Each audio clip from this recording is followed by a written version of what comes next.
आपने पूरी दुनिया में तमाम चर्च के बारे में सुना होगा और कुछ चर्च देखे भी होंगे, लेकिन आज तक कोई ऐसा चर्च नहीं देखा होगा जिसे मानव कंकालों से सजाया गया हो। हम आपको एक ऐसे ही चर्च के बारे में बताने जा रहे हैं जिसे दुनिया का सबसे डरावना और रहस्यमय चर्च माना जाता है, क्योंकि इस चर्च में एक नहीं, दो नहीं, हजारों बल्कि 70,000 नर कंकालों का इस्तेमाल सजाने के लिए किया गया है। बेहद डरावना होने के बावजूद इस चर्च को देखने के लिए लाखों की संख्या में पर्यटक यहाँ पहुँचते हैं।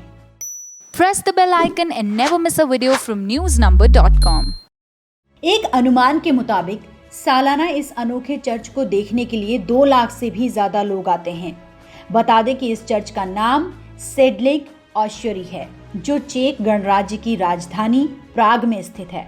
बताया जाता है कि इस चर्च को सजाने के लिए 40,000 से 70,000 लोगों की हड्डियों का इस्तेमाल किया गया है।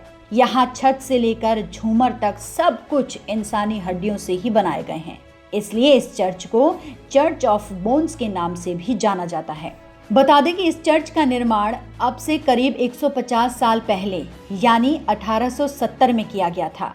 दरअसल इंसानी हड्डियों से इस चर्च को सजाने के पीछे एक बेहद ही रहस्यमयी वजह है। साल 1278 में बोहेमिया के राजा ओक्टोकर द्वितीय ने हेनरी नाम के एक संत को ईसाइयों की पवित्र भूमि यरूशलेम भेजा था।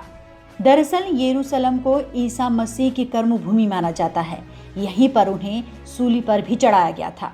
ऐसा कहा जाता है कि यरूशलेम गए संत जब वापस लौटे तो वो अपने साथ वहां की पवित्र मिट्टी से भरा एक जार भी लेकर आए। उसके बाद उस मिट्टी को एक कब्रिस्तान के ऊपर डाल दिया गया।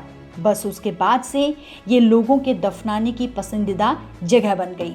कब्रिस्तान में पवित्र मिट्टी होने की वजह से लोग चाहते थे कि मरने के बाद उन्हें वहीं पर दफनाया जाए, और ऐसा होने भी लगा।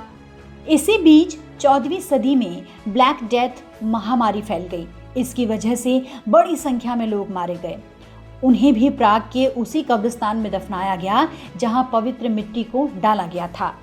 इसके अलावा 15वीं सदी की शुरुआत में बोहेमिया युद्ध में भी हजारों की संख्या में लोग मारे गए और उन्हें भी वहीं दफनाया गया। बता दें कि अब भारी तादाद में लोगों को दफनाने की वजह से कब्रिस्तान में बिल्कुल भी जगह नहीं बची। इसलिए उनके कंकालों और हड्डियों को निकालकर उनसे चर्च को सजा दिया गया। इसी के चलते ये चर्च पूरी दुनिया में प्रसिद्ध हो गया और बड़ी संख्या में लोग इसे देखने आने लगे। ये सिलसिला आज भी इसी तरह से जारी है। ऐसी कई पुरानी इमारतें हैं, धर्म स्थल हैं जिनका इतिहास बेहद रोमांचक रहा है, लेकिन आज वो कहीं गुम हो गए हैं। बस किताबों में ही उनका जिक्र होता है। ये लोगों की आस्था ही है जो कुछ भी हो, कैसा भी हो, वहां जाने से गुरेज नहीं करते। इस चर्च का इतिहास भी आपने जाना क्या था, कैसा था, क्या कुछ उस वक्त हुआ, और यही वजह है कि चर्च आज प्रसिद्ध है। लोग यहाँ चर्च के इतिहास को जानने और घूमने के लिए दूसरे देशों से भी आते हैं।